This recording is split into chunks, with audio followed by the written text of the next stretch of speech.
Eu começo esse vídeo com uma definição do que é palavra, substantivo feminino, segundo a Capoeta, que publicou este livro, o livro dos ressignificados, em que ele diz o seguinte: palavra é arma, é escudo, é pedido de desculpa, é do que são feitas as cartas de amor, é ingrediente principal de uma boa conversa.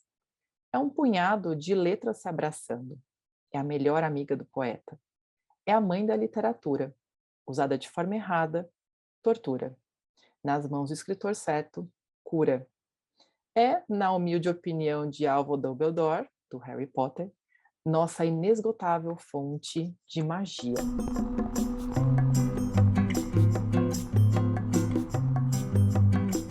E com essa melodia de palavras, eu te convido a pensar se as palavras que nós usamos nos contextos de trabalho, nas relações interpessoais, elas estão a favor da empatia, essa palavra também tão proferida, estão a favor do respeito, estão a favor da inclusão, da equidade, da diversidade. Ou será que elas estão indo na direção contrária? Te provoco a pensar isso porque existem muitas microviolências em vários ambientes.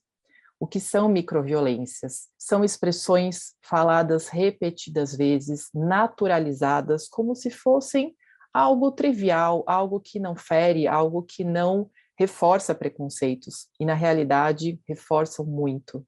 E para você pode ser uma palavra, expressão dita uma única vez, uma piada simplesmente, mas para muitas mulheres, para muitas pessoas pretas ou negras, para muitas pessoas que têm deficiência e para tantos outros tipos de grupos e comunidades, pode ser sim algo que fere profundamente de tão repetidas vezes que essas pessoas escutaram. Então não quero que você entenda que existe um policiamento de palavras, não é sobre isso.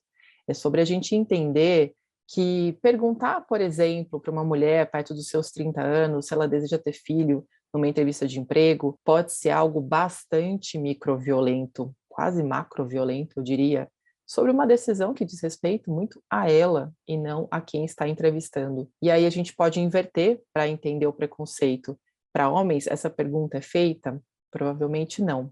Estou falando sobre mulheres, mas tem muitos tipos de expressões que reforçam essas microviolências. E nos Estados Unidos, em especial, há grandes estudos sobre esse tema.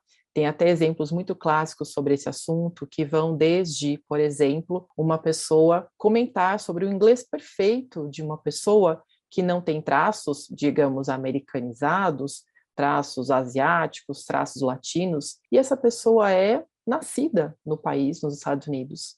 E como isso denota justamente essa microviolência que tem a ver com esse julgamento da aparência, como se a pessoa com aquela aparência não fosse capaz de falar um inglês fluente. Tem outros tantos tipos, como dizer, nossa, você está ótima para a sua idade, que revela o etarismo, o idadismo, e tantas expressões que denotam justamente o racismo. Tem muita discussão sobre os termos, em especial, voltados ao racismo, porque tem gente que tem falado sobre a origem das palavras, essas origens talvez não tenham uma fundamentação histórica e linguística ao mesmo tempo, mas vale a reflexão, vale você pensar em falar ou não inveja branca, em tomar cuidado com palavras como denegrir, tomar cuidado com até elogiar simplesmente o cabelo, simplesmente a aparência, e isso realmente ser uma microviolência. Vale reforçar que no ambiente de trabalho existem muitas microviolências, pouca gente reporta isso oficialmente,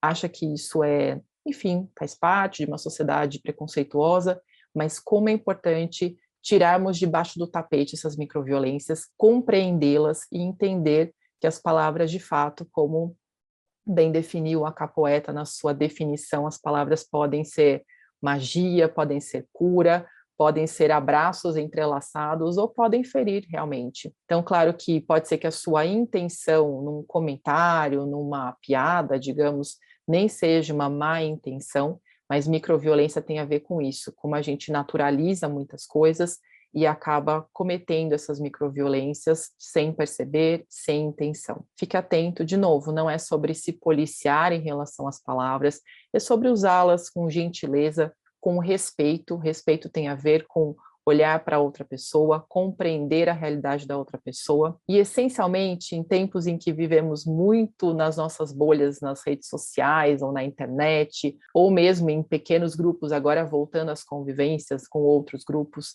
e circulando mais pelas cidades, assim esperamos que continue, vale você ampliar seu repertório de lugares, olhares, vivências. Quanto mais a gente amplia o nosso repertório, sai da nossa bolha, a gente entende que não é sobre mimimi, não é sobre esse policiamento severo sobre as palavras, mas tem a ver com esse olhar para outras realidades, compreender que a sua própria pode ser bastante, enfim, privilegiada, e ao mesmo tempo como as palavras vão reforçando certos privilégios ou certos preconceitos. Então, te convido a pensar sobre tudo isso e trago esse olhar muito desse ambiente corporativo também. Por quê? Porque é no trabalho que a gente passa muitas horas do nosso dia, é lá que se criam muitas crenças, muitas questões importantes sobre o próprio indivíduo, então é fundamental que a gente tenha espaços de maior segurança psicológica nas organizações, também que a gente consiga ter realmente mais empatia vivenciada e não só falada, e isso passa, claro, por esses tijolinhos tão importantes que são as palavras. Te convido a pensar sobre tudo isso, deixe nos seus comentários também aquilo que te toca, aquelas microviolências que já te afetaram, tantas são aquelas que eu tenho como repertórios que já me afetaram de alguma forma, e vale a gente pensar assim e ficar mais atento ao que a gente diz, com qual intenção e com qual efeito.